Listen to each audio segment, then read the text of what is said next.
la deal butya bwe bagenda simanyi okugogolo omwala okola ki katono mpite mu TV ngwerusa mu bulago omuntu aliko charge sheet alina okulinnya ajje wano mu Kaguli omulese ku Lord Mayor's Palawan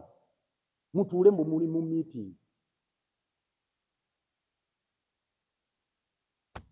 yoyo hamu kakati ebizibu bye yaleese ge matabagemulaba mbabulira abajapani bateekayo ssente mu Jaika ezaakola Clock Tower amataba gaali gaweddewo era gabadde sigakyaliwo nnyo naye kati hamu ke yazibye Nakivubo ne Jugula kati amataba gazzeeyo wali wonnye ku gundi ku Fire Brigade amataba gazzeeyo ku Clock Tower aga amataba gemulaba ku Clock Tower temubuuza mulala yenna ago gahamu agerugogo gayinza okuba agaba Forest Mall bali baba Shoprite abagemu naye aga Clock Tower buli eyakutte video yakutte ki namwe aba kamera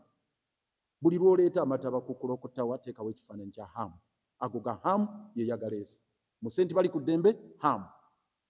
kakati kyekyo n'ekizibu ekirala kyeyatuleetedde ogwo omwala gwe Nakivubo gumulaba kambabuulire kino baagugabako dda ebyapa kuliko omwami omwera yeeyita omugagga bamuyita Kitandwe alina ekyapa ky'okudda Kivubo awo wonna ku paaka yaadi awo ng'alinawo ekyapa kati hamu bwe yazimbye ku Nakivubo Jugula ono bulijjo tulwana aleme kufuna pulaani kuba baali baagala kuyisa pulaani eye naye azimbe ku mwala Nakivubo kati Kitandwe naye yasitudde enkuuni gitwawulidde nga naye bannange nange lwaki temwapuruvinga pulaani yange nange nzimbe ku mwala kakati mulaba ebigenda mu maaso ki kye tugamba nnamba emu bwe tuba tunaalwanyisa amataba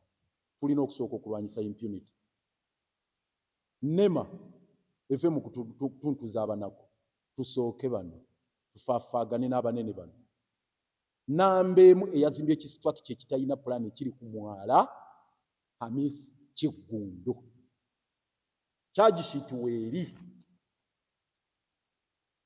ayina kunoonyezebwa kukwatibwa kuleetebwa wano avunaanibwe ekyo kye twagala kikolebwe Hamisi Kiggundu akwatibwe aleetebwe wano manyi yateekawo ga group ayina ebayita eggaali eri mu social media kati manyi bino munaabiteekayo eggaali ya Hamisi egenda kuvaayo namugamba Hamisi Kiggundu ne bw'onoovuma ne bw'onookonjera ne bw'onookola ki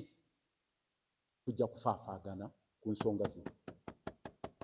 kati agenda kuyungula eggaali naye tujja kufaafaagana actually terina mu social media ne wansi eri agirina ono ne ttiimu ye bagendayo baali babattidde wansi awo